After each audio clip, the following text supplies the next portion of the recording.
On July 26, 1989, 16-year-old bubbly teenager Fawn Cox was found dead on her bed by her parents. The shocking demise of their daughter had been so mysterious that it took over 3 decades for an answer to be discovered. Fawn Cox was a very likable young woman. Perhaps it was her hard work or bubbly nature, but Fawn turned a good number of people into her fans. The American teenager was born in Kansas City, Missouri on March 24, 1973. She had grown up in a tight-knit family as she had 3 siblings whom she grew up with in an ordinary 2-story building in an area considered dangerous and rugged. Fawn was a great daughter and an even greater big sister to her sisters. She had watched her parents struggle to make ends meet, so she took a part-time cashier job at a fun amusement park in Kansas City.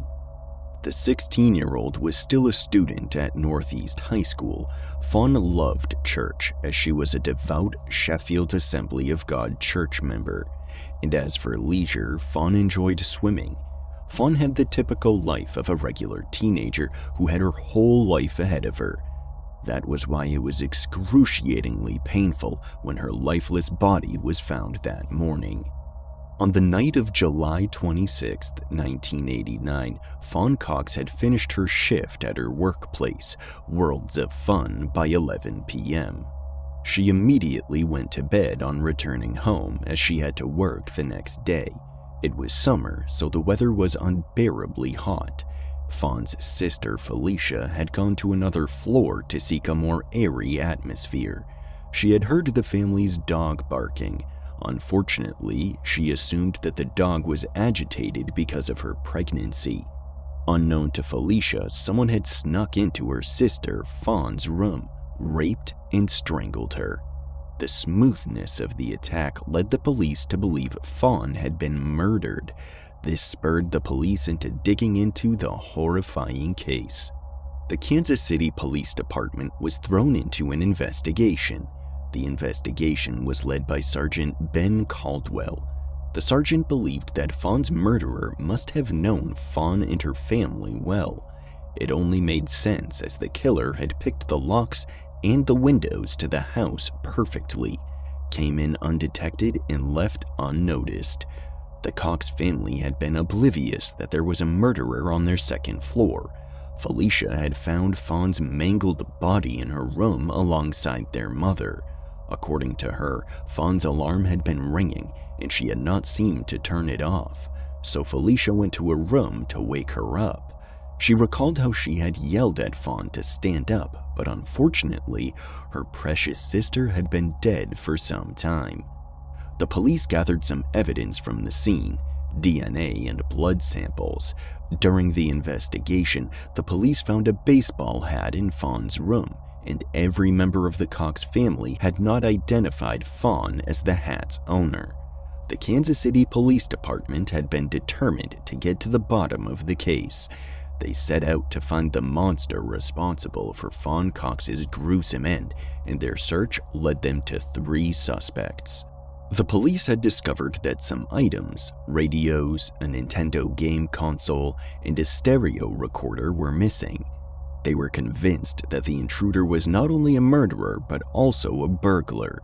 But what the police had not understood was why some items taken from the house were lying some feet away from the house. It was as though someone had been in haste and threw the items out of the windows. Sergeant Ben Cadwell had noticed something else about the case. The room adjacent to Fawn's bedroom on the second floor had been empty on the night she died, as Felicia, who usually stayed in the room, had slept somewhere else. However, some items had been missing from the closet. It seemed like they had removed it to create space for a person. The police theory was that the killer had hidden in the closet to await Fawn's arrival. This led the police to assume that the culprit must be someone who knew the Cox's building well and most likely lived around the neighborhood. And that would not be the most bizarre thing, as the vicinity was notorious for gangs and criminals. Despite the mountain of evidence the police had, they could not pinpoint a suspect. The police knew with Fawn Cox's case they were in for a tough ride. The police turned to witnesses for information. First, they spoke to people closest to Fawn and her family, her neighbors, friends, and family.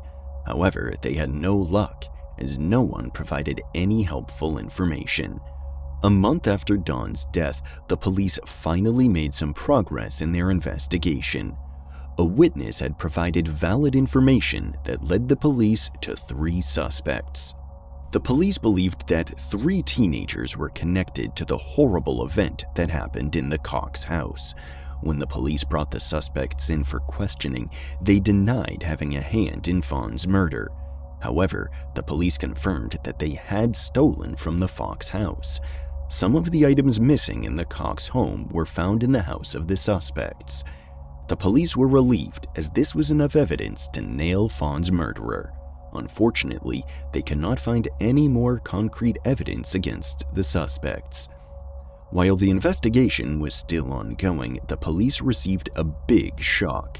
The eyewitness who gave information that nailed the 3 teenage suspects retracted his testimony and refused to continue interacting with the police. To add salt to injury, the DNA and blood samples gathered during the investigation did not match any of the suspects. The police's hold over the suspects was seriously lagging.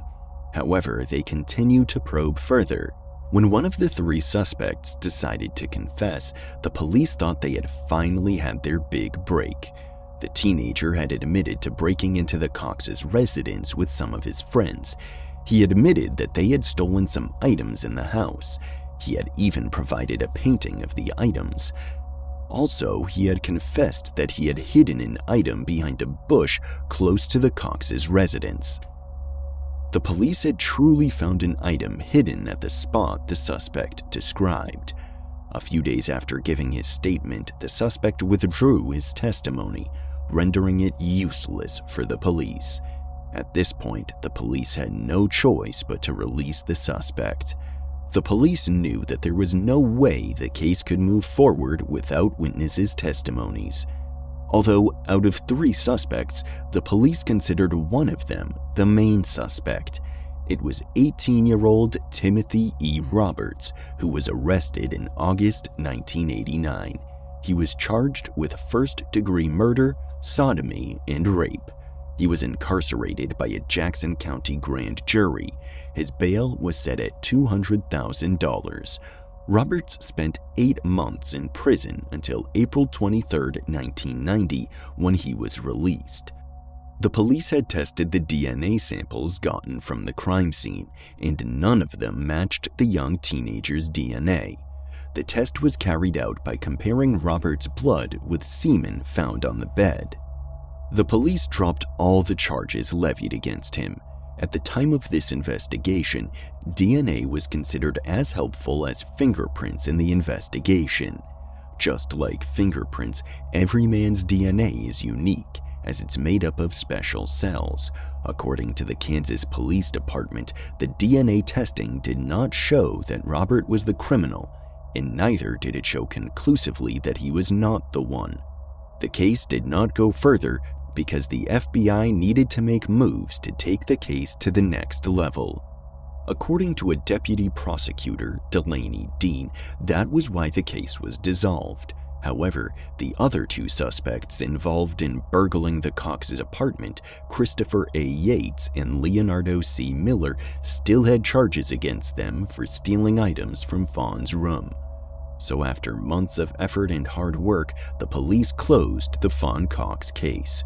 According to Sergeant Ben Cadwell, the police concluded that Fawn Cox was the victim of a robbery gone wrong. The Cox family could not move on from the case, especially when their daughter's murderer could still be running around free and happy. The police were done with the case, but in the early 2000s, some events spurred the police to revisit the case. In the early 2000s, a DNA database had gained ground. CODIS was a reputable, significant advancement in the world of crimes and DNA. It was a database that had a collection of DNA gathered from people tried with serious crimes. The police ran the DNA samples from Fawn's crime scene with the database, and to their utmost disappointment, there was no match with the database. This result prompted the police to have a rethink and get DNA samples from the 3 suspects who had been initially connected to the crime. The results were still negative after running their DNA samples through the database. The new development brought the police to a fresh start, as several questions needed answers. If none of the 3 suspects was the murderer, then who was? And was there a 4th person? Also, 4 people snuck into the Cox's apartment and operated quietly. However, the questions were important, but the police force did not have an answer for them. At least, not until a good number of trials. After this period, the police king closed Fawn Cox's case again. However, her family was far from done with the case. They made it a task not to rest until they had found out their daughter's killer. The Cox family believed that those 3 suspects had truly burgled their home, but they were also confident that there was still a chance to get a hold of Fawn's killer with the DNA sample from the crime scene. But how were they going to get it? The DNA sample had been locked away in the police lab since 2018. The Cox family slowly began to lose their patience. Fawn's little sister, Amber, came up with an idea that could help solve the decades-long case. Amber had shared information about her sister's case on an American crime mystery site. The site had been running for 2 decades and was renowned for its contributions to solving crime cases. After the site verified that Amber's story was true, it contributed to the case's resolution, but the site had not completely solved the case. Now, the Fawn case was looking unresolvable, but a silver lining appeared in the dark sky 31 years after Fawn's gruesome death. The big break happened in 2020. Significant technological improvements have been made in DNA research. The improvements gave old cold cases hope. Cases that had remained unsolved for a long time were revisited. The Cox family was still active after getting justice for their daughter, so they had been agitated when the police did not revisit Fawn's case. In an interview, Fawn's sister, Amber, was furious. She claimed the police were uninterested in solving her sister's case because they were not wealthy or powerful. She was convinced that the police would have gone the extra mile to find closure for a wealthy family. Unknown to the Cox family at the time, using the DNA genealogy research was not cheap. It involved a lot of money, and the police force could not afford to fund it. This did not stop the Cox family. When they realized that the police were not ready to fund the test, they decided to take the bull by the horns. They launched a fundraiser to gather money to sponsor the DNA testing. The family took business to another level as they offered a whopping amount of $10,000 to anyone who could provide any information that could help in nailing their daughter's killer. Fortunately, the Cox family made a lot of progress with the fundraiser, as the media and interviews carried on them placed them in the public glare, so they got a reasonable amount of donations. With enough money to fund the complete DNA research, the Cox family approached the police. And to their greatest shock, the police refused to run the DNA test with the family's funding. Although there was no proper funding and the police did not have the amenities, they rejected the money on the account, which caused a lot of confusion. Every person had a right to complete and submit the DNA testing process. However, the police did not have such amenities at their disposal. A minimal number of companies did the DNA testing process. In the whole world, there are only a few laboratories that carry out such tests. So it would be risky to take money from the loved one of a victim to speed up the investigation process. When the family finally decided to take DNA samples from Fawn Cox's case for testing, they used the Paraben Nano Lab. This lab has created a name for itself in the world of DNA testing. It uses mapping an individual's relatives based on small genetic samples to the extent of producing images of individuals connected to it. The Cox family was thrilled about finally knowing who murdered their beloved daughter.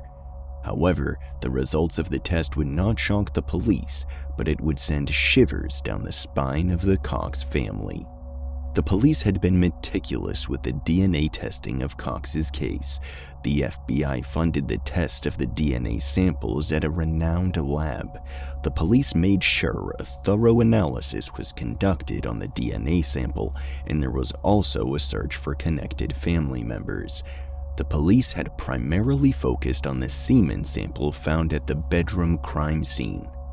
The outcome of the test had been so shocking, no family could ever be prepared to hear such news.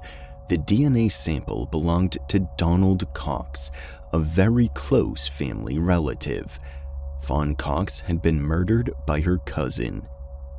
Donald Cox was 21 years old at the time Fawn Cox died. He was not exactly a stand-up citizen. He had spent most of his teenage years in and out of jail for petty crimes and misdemeanors. However, Donald Cox was a nuisance, but no one had assumed he could be a murderer. After their daughter's death, the Cox family had never imagined that Donald could have a hand in Fawn's brutal end. The young man had continued to visit the family for 17 years. He did not show any sign of guilt or remorse. According to the deceased's kid's sister, Donald had lived his life without guilt or punishment up to the time he died. Donald Cox died in 2015. His drug addiction had finally caught up with him. He had died of a drug overdose.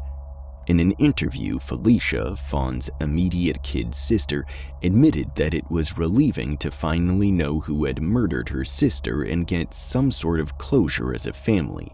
However, it is still hurtful and shocking that Fawn had been gruesomely murdered by someone very close to the family. The realization placed a new question on the lips of the police. Had Donald Cox been the fourth person among the three suspects who had broken into the Cox's residence? This made total sense, as the three suspects had proper knowledge of the Cox's apartment, their routines, and their movements.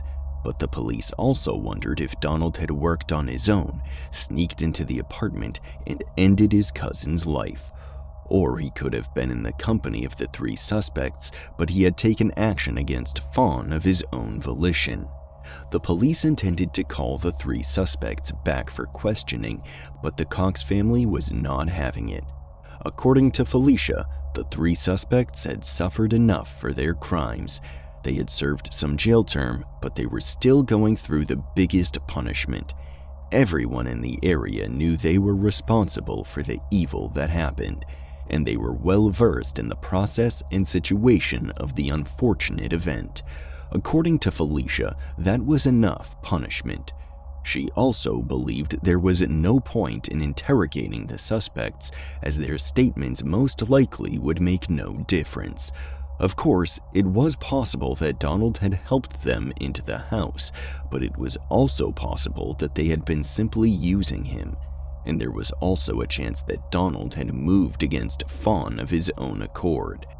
The police finally closed the case for good, as the 3 decades-long question had finally been answered. The Cox family finally knew who had done the evil deed. The police were done with Fawn Cox's case, but not with Donald Cox's case, although he had died in 2006 and could not suffer retribution for his horrific deed. The police were interested in finding out any foul play with his death. The police started another investigation, which led to a DNA sample. They confirmed that it was a match with the semen found at the Fawn's crime scene. The police were curious to know if Donald could have been connected to more murders or crimes, but generally, the criminal could never hurt anybody again. Fawn Cox's case was one of the most popular cases in America's crime history. The case had brought certain topics to the public's interest. The death of Fawn Cox made the public pay more attention to the concept of DNA testing. Although there are people who have never had an opinion about DNA, Fawn's story makes it more interesting. Fawn Cox's case sent shockwaves through the community, sparking debates on familial trust and the reliability of DNA evidence. As the dust settled on the long-standing mystery, the repercussions of her tragic death continued to reverberate, prompting deeper reflections on justice and closure. The revelation that Fawn's cousin, Donald Cox, was her killer shook the foundations of the Cox family's trust. It forced them to confront the unsettling reality that sometimes the greatest threats come from within our circles. The trauma of betrayal compounded the grief they felt over Fawn's loss, leaving scars that would never fully heal. In the wake of Fawn's case, law enforcement agencies faced scrutiny over their handling of cold cases and the limitations of DNA technology. While advancements in DNA research offered hope for resolving long-standing mysteries, they also underscored the need for adequate resources and funding to support comprehensive investigations. The refusal of the police to accept the Cox family's funding for DNA testing highlighted systemic issues within the criminal justice system. The disparity in access to justice based on wealth and power raised uncomfortable questions about equity and accountability. It served as a stark reminder that justice should not be a privilege reserved for the affluent, but a fundamental right for all. Despite the closure brought by the identification of Fawn's killer, lingering doubts remained about the involvement of the three initial suspects. The ambiguity surrounding their role in the crime left a cloud of suspicion hanging over their heads, tarnishing their reputations and casting a shadow over their lives. The Cox family's decision to forego further interrogation of the suspects reflected a complex mix of forgiveness and resignation. While they acknowledged the pain caused by the burglary and its role in facilitating Fawn's murder, they also recognized the futility of seeking additional punishment for crimes committed decades ago. Their focus shifted towards healing and finding solace in the memories of their beloved daughter and sister. The legacy of Fawn Cox's case extended beyond the confines of her family and the criminal justice system.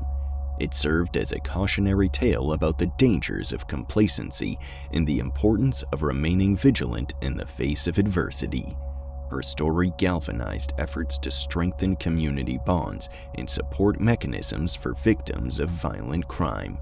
In the years following the resolution of Fawn's case, her memory lived on in the hearts of those who knew her best. Her infectious laughter and compassionate spirit served as a beacon of hope in a world often plagued by darkness. Her legacy inspired acts of kindness and compassion, reminding others to cherish their loved ones and hold tight to the bonds of family and friendship. Fawn's case faded from the headlines as the years passed, but her impact endured. Her story served as a reminder of the fragility of life and the importance of seeking justice for those who can no longer speak for themselves, a value that the Cox family stood by. And while her voice may have been silenced, her memory continued to echo in the hearts of all who knew her, a testament to the enduring power of love and resilience in the face of adversity.